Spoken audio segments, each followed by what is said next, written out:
Hello, welcome back to my channel. J'espère que tout le monde va bien.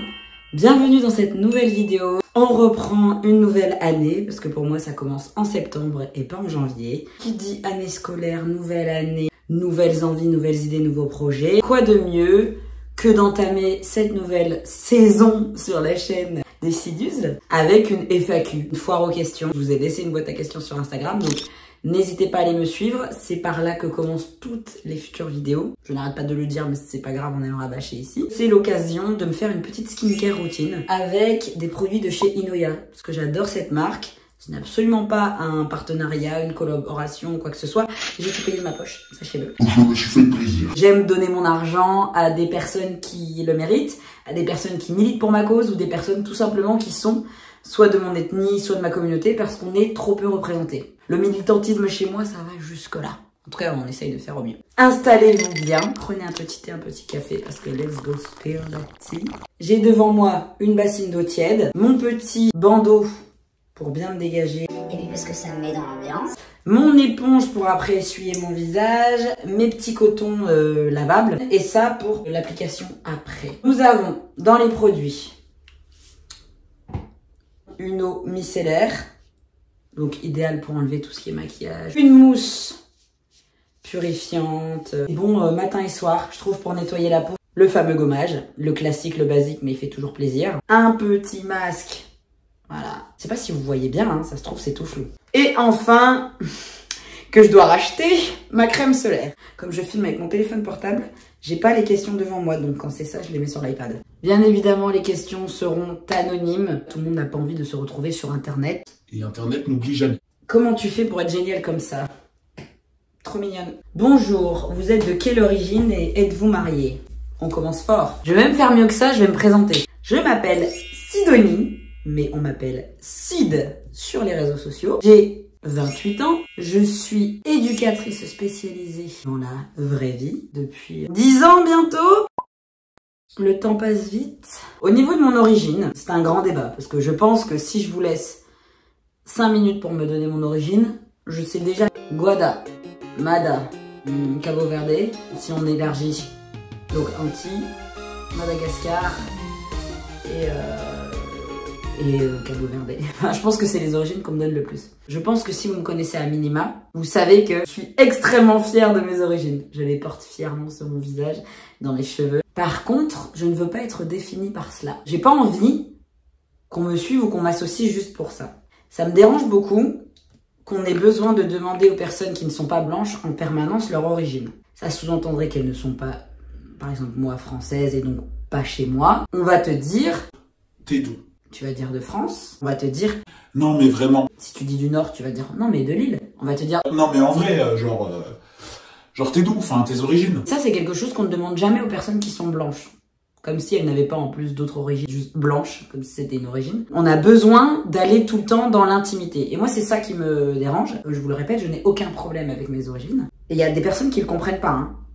Mais à la limite... C'est vraiment pas mon problème, c'est pas mon dos. Tu vas pas mourir si tu connais pas mes origines. Je le nettoierai après, hein, le coton. Je pars du principe qu'on est obligé d'aller dans l'ordre du personnel. Imagine que je suis quelqu'un qui a été abandonné, que je n'ai jamais su mes origines. Peut-être que c'est un trauma pour moi. Peut-être que j'ai été adoptée. Peut-être que je subis tous les jours déjà du racisme à cause de mes origines, etc., etc. Dès lors que tu réponds, je vais vous donner un exemple. Imaginons, je vous réponds Guadeloupe. Vous allez dire... Ah ouais, et t'es né ici ou t'es né là-bas? Vous voyez, on commence à rentrer dans l'intime. Je vais te dire, je suis né là-bas. Et t'es parti à quel âge? T'as encore de la famille là-bas? Est-ce que tu vas y retourner? Et à choisir, tu préfères vivre là-bas ou ici? Et ça part dans un truc que tu n'as même pas demandé. Si tu réponds simplement, j'ai pas envie de répondre à ta question. Fin, parce qu'on parle même pas dans une justification. Les gens, très souvent, ils se braquent, ils se vexent, ils s'offusquent. Alors que c'est toi, tu vois, c'est ton intime qu'on est venu chercher. On va rarement demander à une personne blanche d'où elle est réellement, sous-entendu qu'elle ne peut pas juste être d'ici. Pour autant, je peux juste être noire, être née en France, n'avoir jamais été dans un pays autre que la France en termes d'origine ou même autre, peut-être ne jamais avoir visité de ma vie, avoir été adoptée par 2 parents blancs et être très bien avec ça, mais tu vas aller dans les mêmes questions. Ce genre d'histoire amène le « Ah, tu connais tes parents biologiques et tu penses que tu préférerais vivre là-bas ou ici? Est-ce que tu as déjà essayé de retrouver ta famille? Est-ce que tu as des vrais frères et sœurs? » On arrive dans des choses très très maladroites. Ne vous sentez pas obligé d'aller d'office demander à quelqu'un qui n'est pas de votre couleur ou de votre ethnie d'où elle vient. Si la personne vous en parle naturellement, c'est nickel. Je pense que vous avez compris que mon métier, c'était la discussion et que je parlais beaucoup, même via cette chaîne YouTube. Mais pour autant, t'as pas envie de raconter ta vie auprès de tout le monde. J'ai eu l'expérience dans une soirée à la crémaillère d'une copine. Je vous insère la vidéo là, ça sera plus simple. J'ai oublié de vous raconter une story time de ouf. En fait, j'étais en soirée, j'avais une crémaillère chez une copine. Si tu passes par là, bisous. Et si vous voulez, j'étais la seule noire. Bon, jusque-là, rien de choquant, hein. Question d'habitude. Oui, vous le voyez venir. J'avais mon afro, un top noir et mon pantalon vert bien acide. C'est le lemon, voilà, avec mes talons. Mais d'ailleurs, je l'ai posté sur. Donc, allez me suivre là-bas, sid.uzl. Et voilà que la seule deuxième personne racisée arrive. S'en vient une proximité sortie de nulle part. Donc là, je vous le dis pour mes abonnés qui me suivent aussi, hein, si vous avez envie de prendre la confiance avec une personne qui vous ressemble, ou en tout cas qui est différent comme vous, ne le faites pas. Dans la catégorie « on se connaît pas mais on est beaucoup trop à l'aise », on essaye de mettre la main dans les cheveux.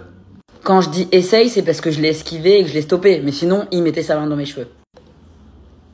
Apparemment, on a élevé les cochons ensemble, et apparemment, c'est pas assez clair que ça fait partie de mon corps. S'en vient une grande discussion. « Oh, ça va, c'est bon, quoi, c'est que des cheveux. » Me voilà à 1h du matin en train d'expliquer à un mec un petit peu éméché que mes cheveux c'est comme mes seins et mon cul, ça fait partie de mon corps. Si je t'ai pas donné l'autorisation, si je t'ai pas dit oui, ça signifie non, donc tu ne le fais pas.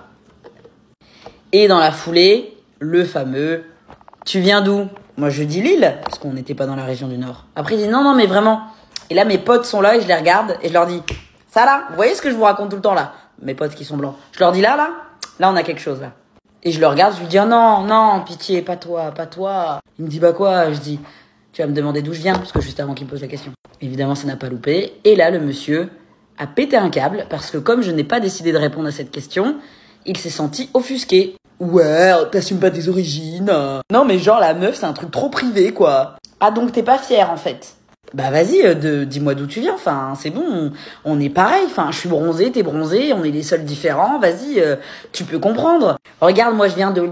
Je lui dis, ça m'intéresse pas, vraiment ne t'embête pas. Et ça a duré 45 minutes, est-ce que c'est bon pour vous? Et vraiment, j'essayais juste de lui dire, mec, t'es racisé, t'es concerné, pourquoi tu t'embêtes à faire la même chose que tu subis? Parce qu'en plus, il me dit, non, mais moi, on pose tout le temps la question et tout. Donc, tu vois, ou pareil pour les cheveux et tout. Je lui dis, mais c'est pas parce que tu subis que tu dois faire la même chose. Sinon, le cercle, il s'arrête jamais. Oui, j'ai encore essayé de faire l'éducatrice, ouais. Je me suis dit, il peut pas sortir de là sans avoir eu une tentative d'éducation. Parce que je me suis dit, sinon, c'est peine perdue. Toi-même, t'es la victime, mais tu reproduis la même chose. Il me dit, en gros, qu'il subit ça H24, donc il le fait lui-même. Je lui dis, bah, t'as rien compris. Je dis, moi, est-ce que tu m'as vu quand t'es arrivé te dire, hé, frérot, on vient pas du même continent. Lui, c'est l'Amérique latine, pour te dire à quel point on se sent à l'aise. Je lui ai dit, à aucun moment, je suis venue te demander, mais toi, tu viens d'où? Non, mais genre, vraiment. En dehors de la France, t'as vu? Je lui dis, parce qu'en fait, ça induit de raconter sa vie privée, et en fait, ça concerne personne. Donc, le non, il faut aussi l'accepter là-dedans. De rien! De manière générale, les gens ont besoin d'avoir une explication valable. Or, quand on dit non, c'est non. Et même si j'ai une magnifique bague au doigt, je ne suis pas mariée. Mais je suis bel et bien en couple. Désolée, je suis plus sur le terrain. Je suis plus disponible là depuis un petit moment. Quand je fais ce genre de choses, je me demande pourquoi la personne est avec moi. Mais bon, écoutez, pour le meilleur et pour le pire, on a dit. J'aime tellement la sensation de prendre soin de soi. Forcez-vous à prendre soin de vous, hein, vraiment. Hello, hello, moi je suis moi-même éducatrice spécialisée en protection de l'enfance. Coucou collègue, près de Lille. Ah bah cool. Et toi, tu l'es avec quel public? Depuis, allez, 2 ans maintenant. Je ne travaille plus de façon stable dans la même structure. Je suis en intérim. Être intérimaire, c'est avoir des contrats à plus ou moins longue durée dans plusieurs, parfois, établissements ou des fois dans le même. Ça dépend. Mais le résultat est que je ne suis plus en CDI, en CDD, voilà, de manière traditionnelle, même si je pense pas que ça soit pas traditionnel, sachant qu'il y en a de plus en plus. Oula, ben on enlève, hein. majoritairement avec des publics en MEX, donc c'est-à-dire en foyer de jeunes enfants, en ITEP, donc en structure avec des jeunes qui ont des troubles du comportement. Et sinon, mon public de prédilection, c'est le public marginalisé. Je pense que vous l'avez compris. Enfants victimes de violences, femmes victimes de violences conjugales, personnes sans abri. Je trouve ça très important, étant donné que l'outil principal dans nos métiers, c'est nous-mêmes. Quand tu travailles avec de l'humain, tu travailles avec tes traumatismes, tu travailles avec tes limites. Donc si tu sais que les personnes qui vont aller faire des choses avec des petits-enfants, parce que j'en ai marre, moi je parle tellement crûment que la monétisation, elle part toujours comme ça. Et vous avez compris, des adultes qui font des choses pas très légales avec des petits-enfants, si tu sais que c'est ta limite, tu ne le fais pas. Et ça, je pense que c'est un conseil que je peux donner à tous les étudiants et éduques qui peuvent être devant cette vidéo, ou même les éduques adultes, parce qu'il n'est jamais trop tard pour apprendre. Moi, j'apprends encore toutes les semaines au boulot. C'est pour ça que j'aime aussi mon métier. Il faut être capable de reconnaître ses failles, ses limites, surtout dans nos types de domaines. Il faut être humble, vraiment, parce qu'on peut très vite avoir un melon. Donc, vraiment, c'est important de s'écouter et d'être en capacité de dire ça c'est trop pour moi. Et je vais vous faire une confidence très honnête, parce que là on est parti pour être honnête entre nous. J'ai énormément de difficultés avec, vous voyez déjà j'ai du mal à le dire, avec la fin de vie. C'est quelque chose qui me trigger énormément. J'arrive pas encore à l'heure actuelle, à quasiment 30 ans, à accepter déjà notre sort. Si vous me faites travailler dans un service de soins palliatifs, je pars avec les gens. Je n'arriverai pas. Peut-être qu'en vieillissant, j'y arriverai. Mais à l'heure actuelle, je ne suis pas en capacité. Ça fait partie des raisons qui font que je ne peux pas travailler avec un public de personnes vieillissantes. Déjà que dans le public marginalisé, tu es très vite confronté à la mort. Bien souvent, les personnes sans abri, etc., à la rue, comme leur vie est 3 fois plus rude que la personne lambda qui rentre chez elle, etc., et elles sont beaucoup plus fragiles, donc sujets aux maladies, aux agressions. Quand tu accompagnes des gens qui ont 40 ans mais qui en paraissent 60 et qui partent très tôt, c'est très très rude. Un autre public avec lequel j'ai aussi des difficultés, les tout petits enfants. Voilà, c'est tellement des petites choses fragiles que moi, avec ma grosse voix, mes gros bras, mes gestes pas très doux, j'ai peur de les casser, j'ai peur de les faire tomber.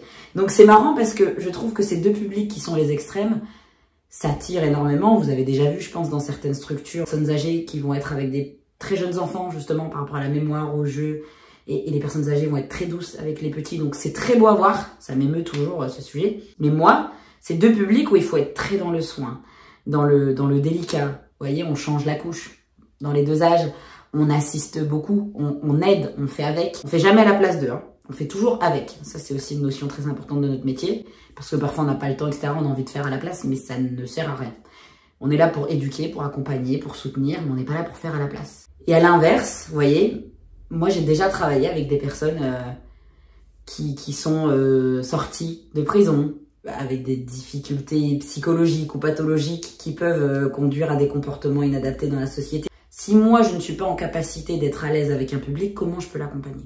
Si moi je n'ai pas les épaules et je ne suis pas solide et stable, comment je peux être la béquille de quelqu'un qui en a besoin? Vous comprenez un peu le schéma? L'autre question. On m'a également demandé si je comptais arrêter d'être éducatrice spécialisée bientôt. Alors, je vais pas vous mentir, avec les réseaux qui grandissent de plus en plus, et tant mieux, j'ai déjà pensé à arrêter, mais j'ai envie de le faire quand j'aurai un niveau de vie décent. J'y ai pensé parce que ça commence à prendre les réseaux sociaux, parce que je peux exercer mon métier différemment sur les réseaux, parce que je pense que vous l'avez compris, c'est dans mon ADN. Je ne peux pas venir sur les réseaux pour vous faire des recettes de cuisine. Vous avez bien compris que j'ai besoin, c'est intrinsèque, c'est viscéral. Pour l'instant, c'est encore un pourparler. Je me le souhaite. Honnêtement, je me le souhaite, hein, c'est un de mes projets. Vous inquiétez pas, vous serez au courant. Une autre question qui n'est pas directement liée à mon métier, mais je trouve que on est dans la branche. Penses-tu qu'il y ait des mesures efficaces contre le harcèlement scolaire? Non. Voilà, fin de ma réponse. Je trouve que on est nul vis-à-vis du harcèlement scolaire. Je pense que vous avez vu les nombreuses victimes qu'on a médiatisées et encore beaucoup que vous ne savez sûrement pas, parce que moi j'en ai déjà vu dans mon travail, mais il y en a beaucoup d'autres. Combien de personnes qui regardent peut-être cette vidéo, combien de personnes de mon entourage ont déjà subi du harcèlement scolaire?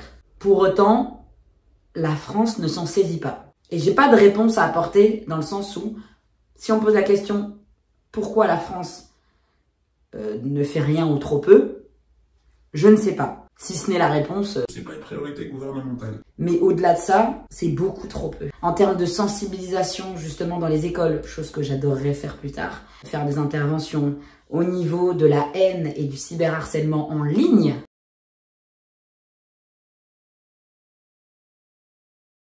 Là-dessus, c'est invraisemblable que des mesures ne soient pas encore applicables, alors que c'est la loi. On n'a pas le droit d'insulter dans la rue. Pourquoi on aurait le droit sur Internet? En plus, faut pas me parler de pseudo. Vous savez très bien qu'en 2 secondes, on peut retrouver l'adresse IP et l'adresse de la personne et son identité.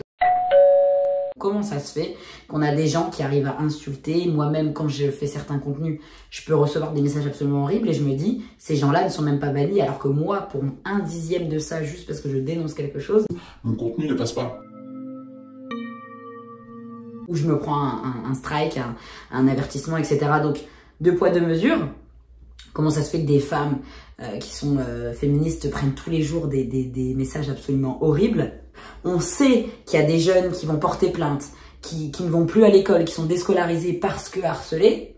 Et qu'est-ce qu'on trouve à faire, comme dans tous les cas d'agression, etc. On déplace la victime. Mais on ne remet jamais en question l'agresseur. On va aller déplacer une victime de violence conjugale, on va aller déplacer un enfant harcelé dans un autre collège, mais en attendant, l'auteur, l'agresseur, est toujours tranquillement chez lui, tranquillement à l'école. Ça, c'est un réel fléau en France.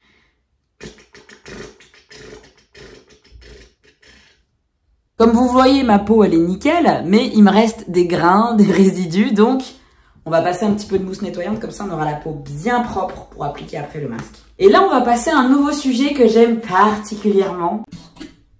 Oh, ça sent tellement bon. Ah, on a envie de le manger.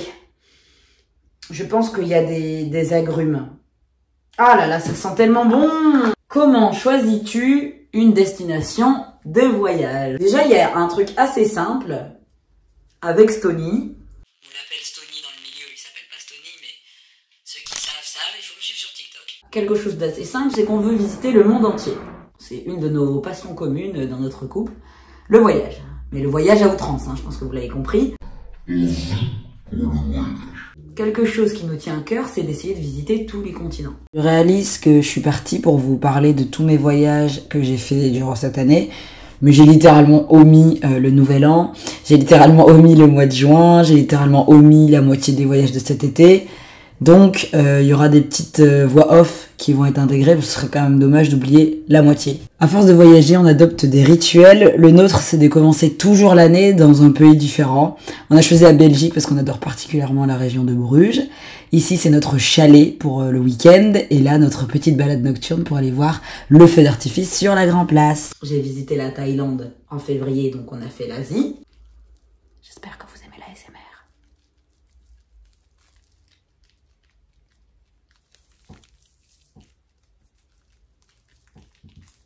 En avril 2023, j'ai eu la chance d'enfin emmener Stony à Londres, ville que j'aime particulièrement parce que j'y ai vécu. Si vous ne le savez pas, je vous mets la story time d'un petit i.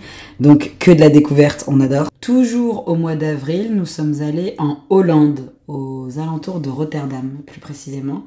On a eu de la chance parce qu'on a eu un très beau temps, donc ce fut agréable. Au mois de juin, nous avons eu la chance de faire un road trip qu'on voulait faire depuis très longtemps. L'Irlande, en commençant par Dublin et avec pas mal de villes tout autour, c'était incroyable. Arrivé l'été, les grandes vacances, nous sommes partis au Luxembourg, pays que nous n'avions jamais fait. Petit pays qui vaut la peine d'être visité sur un gros week-end. C'est pas très loin de chez nous parce que je rappelle que nous habitons à Lille, donc c'était l'idéal. En août, nous sommes partis au Maroc. Donc on a fait l'Afrique et à Malaga, donc l'Europe. En septembre, j'ai du mal, pardon.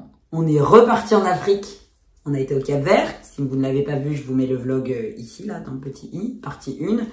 Et il y a également la partie 2, donc je vais essayer de les enchaîner dans le petit i. Je sais jamais si c'est là ou là, mais en gros, vous avez compris. Donc là, il nous reste l'Amérique latine et l'Océanie. Et on aura fait tous les continents.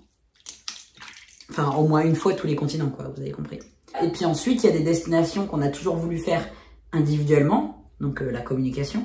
Par exemple, il va me dire, moi j'ai toujours rêvé d'aller là. Et moi je vais dire, j'ai toujours rêvé d'aller là. Donc voilà, on s'accorde. Après, il y a la situation évidemment géopolitique qui fait énormément. Voilà, avant le Cap-Vert, on aurait dû normalement aller au Sénégal. La situation du pays a fait que on a changé nos plans. C'est comme avec la quarantaine, si pour rester enfermé chez soi, ça ne sert à rien. Ou si c'est pour risquer sa vie parce que bombardement, parce que... Voilà, hein. Si on a le luxe de voyager, c'est pas pour aller mourir bêtement à l'étranger, il faut dire ce qui est. Les réseaux sociaux, c'est cool aussi. Quand on voit passer des petits réels, quand on voit passer des photos aussi, des copains qui sont partis en vacances. Enfin, la vie, quoi. Vous doutez bien, si vous avez un pote qui a été à New York, il va peut-être vous donner envie d'aller à New York. Bien sûr, après, il y a une question matérielle. On va pas être bête, hein. J'ai de la chance d'avoir un niveau de vie qui me permet de voyager. Et l'avantage d'être en intérim, c'est que je peux prendre des vacances quand je veux. C'est quand même un luxe. Après, ce qui nous avantage, c'est que n'ayant pas d'enfants, déjà, on n'est pas forcé de partir en période scolaire. Ça nous aide énormément. Ça nous permet de partir moins cher, des fois plus longtemps pour le même prix, et puis de bénéficier... Désolée, hein, j'ai rien contre les enfants, mais qui a envie d'aller au bord d'une piscine et non, personne. Vraiment, les vacances, c'est aussi les miennes. Mais on est mordu de voyage. C'est clair que moi, je travaille pour voyager. Déjà, elle est bien glowy, hein. Bon, bien sûr, on voit les traces de bronzage qui sont conséquentes, mais je pense que c'est pas mal du tout, hein. On m'a également demandé si, à force de voyager, je comptais déménager à l'étranger.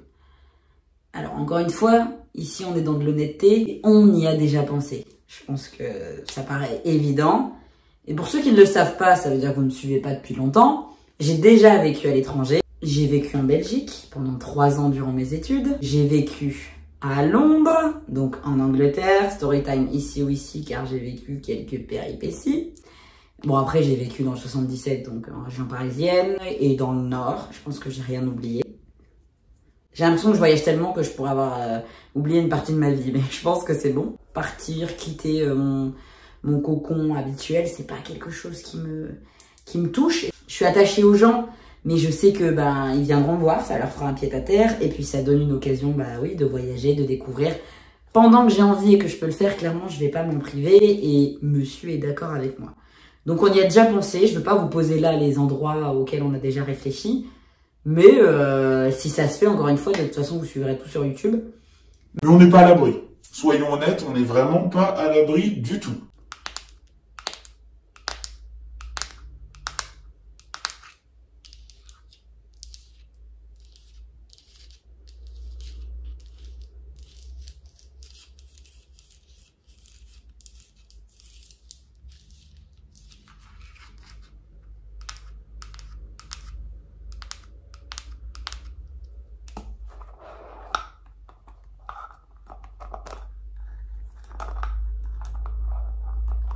Comment j'envisage l'avenir sur YouTube?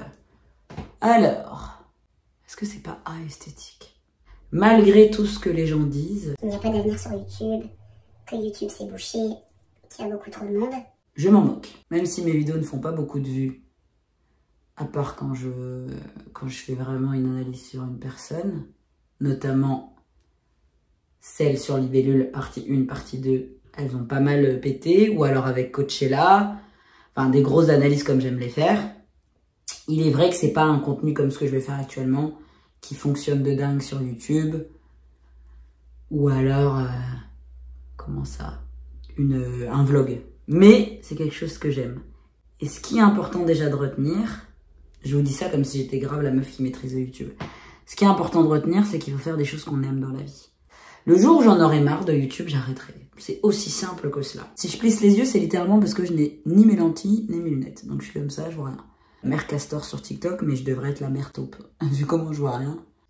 Je me vois sur YouTube encore pendant plusieurs années. Est-ce qu'après ça me permettra de faire une plateforme pour y balancer mon émission, pour y balancer mes interviews? J'en sais rien.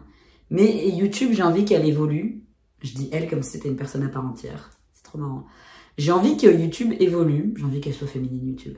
Qu'elle évolue comme moi. Donc qu'elle fasse ce qui me plaît. Qu'elle soit à mon image.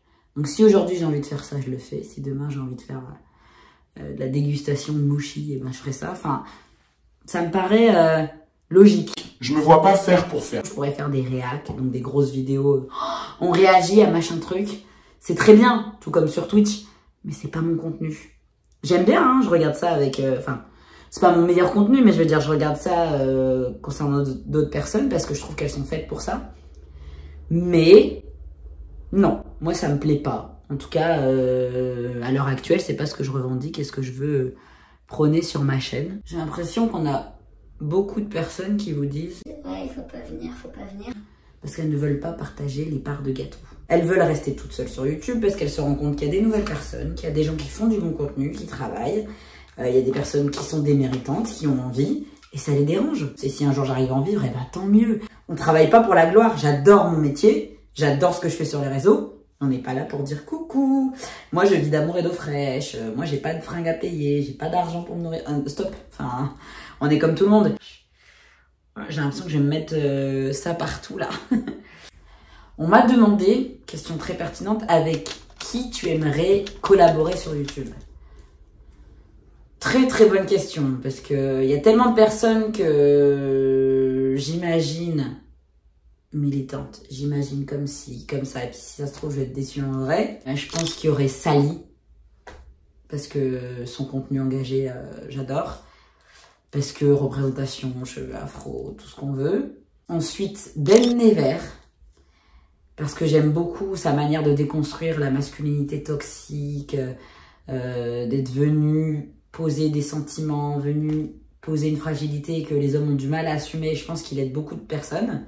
Je pense que ça serait Camille et Justine, parce que leur combat féministe. Clairement, j'admire beaucoup ces deux femmes. J'aime ce qu'elles proposent, j'aime le fait qu'elles aillent au front malgré ce qu'elles reçoivent. J'aime énormément leur podcast et leur manière de mettre à l'aise les invités.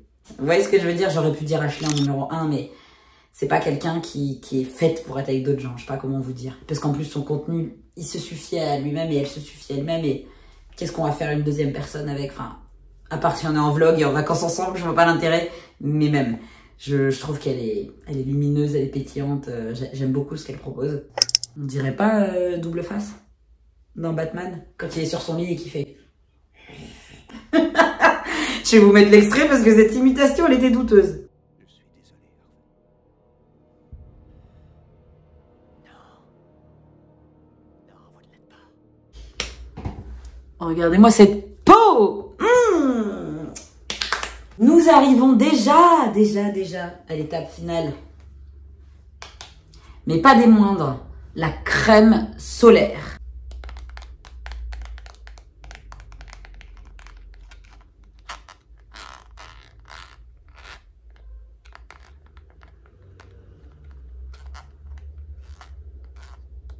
J'espère que vous en mettez tous les jours. Si tu partais faire quoi lundi? Les personnes ont capté qu'il y avait un tournage dans l'air. Pas tout vous dire. Déjà parce qu'il y a une chose où je suis en attente de retour. Et franchement, si ça se fait, les gars, vous allez me féliciter. Ensuite, lundi, j'étais en tournage pour C'est pas des lol. Je pense que vous commencez à connaître. Je crois que je peux mettre dans le petit i une vidéo, même si c'est pas de ma chaîne. Dans tous les cas, elle sera dans la barre de description. Une émission tellement riche, vous avez même pas idée de ce dont on a débattu. L'émission, je crois qu'elle est tellement longue qu'on va devoir faire plusieurs parties, il me semble. En tout cas, j'ai hâte qu'elle sorte. Il y a eu du débat. Et c'est ça que j'aime. On n'est pas tous et toutes d'accord sur tous les sujets. Je suis devenue officiellement chroniqueuse de l'émission. Je fais des Lille Paris toutes les semaines. Non, pas toutes les semaines, mais régulièrement, quoi. Après, je pourrais peut-être pas venir à chaque fois parce que... Lille Paris, les gars. Non, en vrai, il n'y a qu'une heure de train, mais ça coûte. Et puis, c'est une organisation. Encore une fois, c'est un jour où je peux pas travailler dans la vraie vie. Enfin, vous voyez, ça commence à être plus développé, mes réseaux, mais pas assez pour être réellement salarié. Enfin, vous voyez, c'est vraiment quelque chose de transitoire. Je sens que je suis dans une période de transition. Vous avez vu dans un précédent vlog que j'ai tourné dans les locaux de Oh My Mag. Ça ne saurait tarder. J'ai tellement hâte que ça sorte. Je vous mets ça ici ou ici. Non, mais là, ça fait trop de vidéos. Moi-même, je suis même pas sûre de pouvoir en mettre autant. Je suis super contente parce que ça évolue, parce qu'on commence à se faire entendre. Je commence à avoir des personnalités, ou en tout cas des personnes militantes dans les milieux qui me suivent sur Instagram, qui ripostent parfois mes réels, donc ça me touche parce que ça veut dire que on est sur la bonne voie. C'est mon plus grand cadeau quand je reçois des DM, des pavés comme ça. D'ailleurs, j'ai même pas encore eu le temps de répondre à tous les commentaires sous la vidéo de Libellule parce que j'ai été noyée et j'avais besoin de faire une pause parce que c'est très très énergivore quand tu fais ce genre de vidéo. En tout cas pour ma part, je me plonge. Hein. J'ai passé 3 mois à matin, midi, soir faire que ça. C'est-à-dire à regarder les stories, etc., à capturer. Et là, je suis en train de le faire pour la prochaine personnalité. Je vous spoil pas. Mais ça va être quelque chose d'assez intéressant et encore une fois, assez lourd. Malgré les propositions de plainte à mon encontre, diffamation, harcèlement, appel à la haine et j'en passe, mon silence ne s'achète pas. Et c'est sur cette magnifique phrase que je vais vous souhaiter une belle après-midi, soirée, journée, peu importe quand est-ce que vous regardez cette vidéo. J'espère qu'elle vous a plu. Est-ce qu'on peut vraiment parler des produits ou ma peau parle d'elle-même? Wow. Regardez l'hydratation. Regardez-moi ça. Est-ce que j'ai pas une peau en parfaite santé? Je vous mets les produits en barre d'infos si ça vous intéresse. Je n'ai aucun lien, je suis pas rémunérée, il n'y a pas de code promo. Mais quand quelque chose est fait par des noirs pour des noirs et c'est qualitatif et le prix est correct, que demande le peuple? J'espère que vous avez passé une belle vidéo. J'ai adoré filmer ça, c'est un peu plus détente, ça fait du bien aussi sur la chaîne. De retour. Pour jouer en mauvais tour. C'est la rentrée, on redémarre sur les chapeaux de roue. Prenez soin de vous. N'oubliez pas, nous n'avons qu'un corps, nous n'avons qu'un cœur. Nous allons passer toute notre vie dedans. Donc il s'agirait de l'aimer dès maintenant. Je vous fais plein de gros bisous et à demain.